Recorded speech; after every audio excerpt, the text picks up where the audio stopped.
أعوذ بالله من الشيطان الرجيم. بسم الله. السلام عليكم ورحمة الله وبركاته. كم جرتوا نجاكي سني فيا كيسني بقجراتني إن شاء الله ربنا ما في كيس سناجرات فتو سنين جدا إن شاء الله وني هارك بدير في بليان كينيا باينان كنين حرفي هم بيكني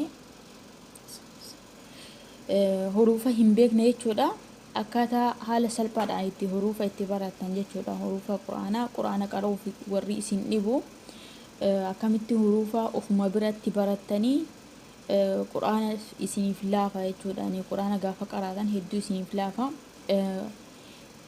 Anis kanarraa baradhee isinis akka irraa baratan abdii qaba inshallah. Innis aappiin kana dhiifama.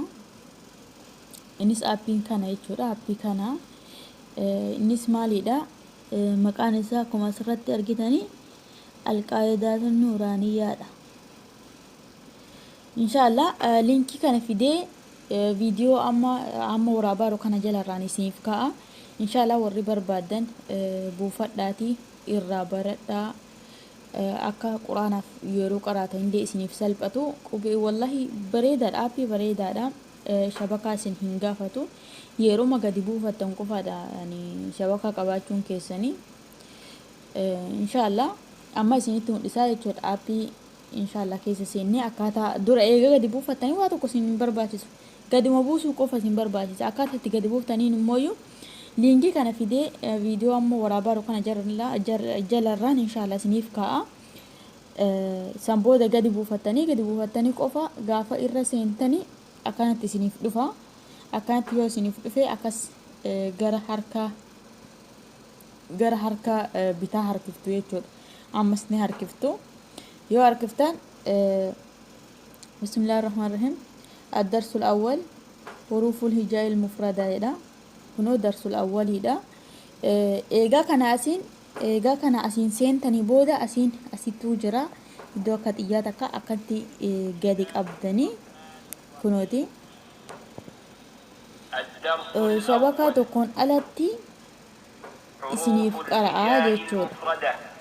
Isin immoo yoo barbaadan asuma dhaabsiftan hin dhaabsiftanii bakka dhaabsiftaniitu jira.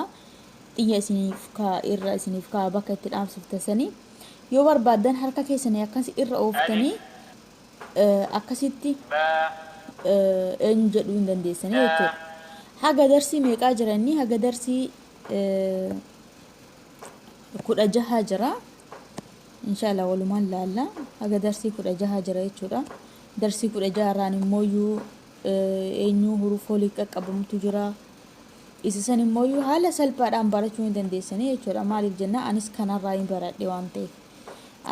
baradhe waan ta'eef kanarraa akka barattanii isiniin jedha inshallah. Haala salphaadhaan akkasitti qubee barattanii haala salphaadhaan immoo quraana qara'uu barachuu ni dandeessanii isiniin jedha obboleeyyan kiyyaa waan bilbila harkaa qabdaniif kun akkasitti asirratti dhumata. Akkuma argitanii kun asirratti dhumata.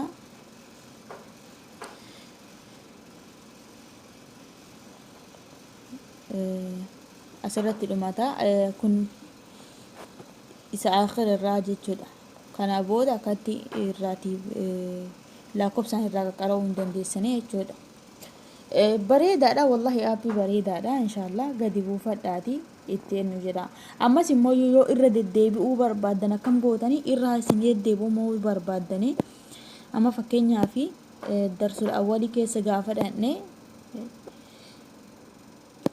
akkatti qooniin yani giddiidhaan harkisaa jedha beektu.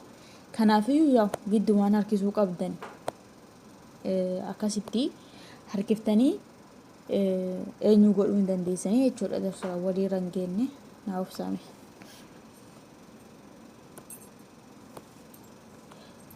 Yaa asumarraa dhaabadhee yoo isinitti mul'ise jechuudha. Asumarra gaafa dhaabadhee isinitti mul'ise asuma xiyya kanarratti tuqxanii gaafa irra isinii haa deebi'uuf deddeebi'uuf taatanii asumaan akkanatti tuqxanii jechuudha. Bakka kana asin akkasitti tuqxanii jechuudha.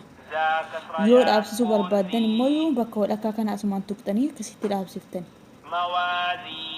akkasitti dhaabsiftanii jechuudha. Amma dhaabsisee jira. Yoo banuuf taatan immoo as tuqxanii bantanii jechuudha.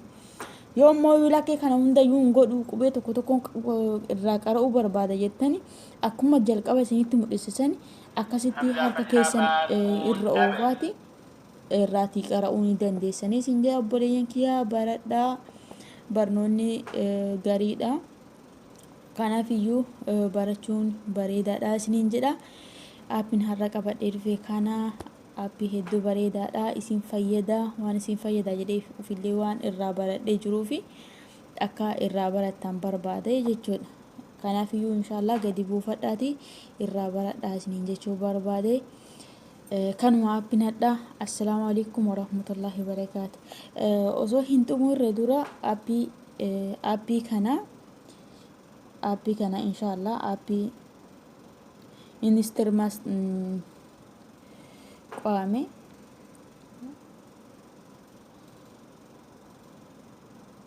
sorry dhiifama aappicha isinitti mul'isa jedheen harkaati aappii baay'ee waan bilbila kee keessa jiruuf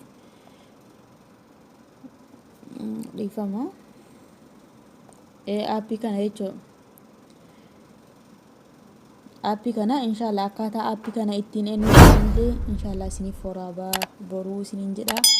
Ammaaf nageenya bulaa. Assalaamu alaykum warahmatullahi wabarakaatu.